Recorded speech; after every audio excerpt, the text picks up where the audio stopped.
here with the man himself, Neil Baker, who's going to be a very, very busy man this summer. In June, yeah. Tell everybody what we're going to be doing. Well, first of all, we're doing Open Farm Sunday. Yeah. Early June, and then 15th of June, we're going to have Down to Earth, RABDF's Regen Farming Initiative show, I guess. Showcase. Wow. Yeah. On farm. I'm one of the Arla pilot farmers for Regen Farming, so that's how I got the gig. Yeah.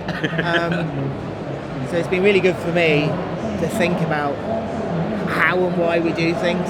Yeah. I think livestock farmers generally are just regen anyway. Yeah. Yeah. So I think we're doing a lot of the proper things anyway. There's a few things in the Arla process. You get a lot of training by FAI. Yeah. And I think there are a lot of things we can change, a lot of things we can do just to make ourselves even better. Explain a little bit about the FAI. FAI are a big company. They've got their own farm in Oxfordshire, and they've got a lot of expertise on monitoring of regen practices. Yeah. But what I've taken away from it is it's not necessarily regen farming, it's more regen thinking. Yeah. It's like thinking about why you do things. Yeah.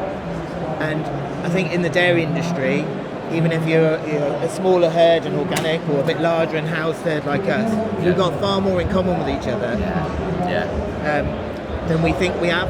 Yeah. And a really great thing for me in the pilot project, there's organic farmers, there's grazing farmers, there's house farmers, and quite often we don't mix. Right, we're segregated nearly in the industry. But I think we do far more with each other. We've got far more in common with each other than we let on. Yeah. And there's a lot of farmers that are doing their little pieces of regenerative as well, aren't they? And then I see it as a bigger jigsaw. And it's to bring them, jigsaw pieces together, so you're doing a little bit more here, there and everywhere.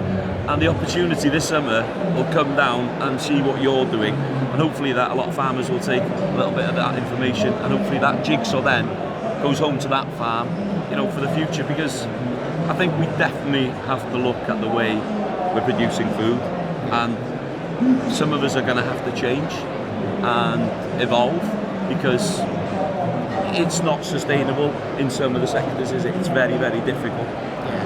Yeah, I think there are some conflicts.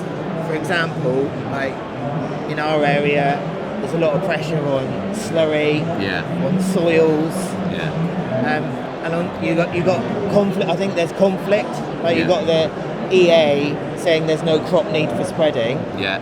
But you've got very high phosphates in the soils. Yeah. As long as the soils stay in the field, not the river, is high phosphate a problem? Yeah. High phosphate grows high yields. High yields put carbon in the soil. Yeah. So do we want healthy soils growing huge crops that we feed to our cows, make into probably the best nutritious product humans have ever consumed? Yeah.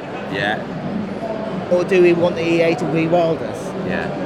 Like, if you don't do nothing, you never make soya in from other countries. If we're producing that on our own soil in a regen way, in a sustainable way, and using less artificial fertilizer, well, I should think it's a win-win situation for everybody. And nobody wants their topsoil going into the river. Nobody wants their slurry going into the river, because you're just throwing money away, aren't you? Yeah.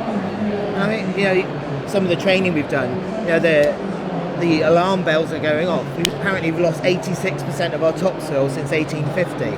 Apparently it takes 500 years to make 1 centimetre of soil. Well, we're doomed then, aren't we? Yeah. It's done. It's done. Let's just go and sit and cry in the corner. You're right, yeah. But that's not to happen on my farm. No, not mine. We've not been doing that. No. Well, we've been on our farm for 375 years and we're still producing food, So you're right. I think we should challenge it. I totally agree with you. And you're challenging it, aren't you? Yeah. You're bringing that science to the table and educating people for the future. Yeah. Well, it's been a pleasure. Yeah. Thank you. And I can't wait for the summer. Yeah, see you there.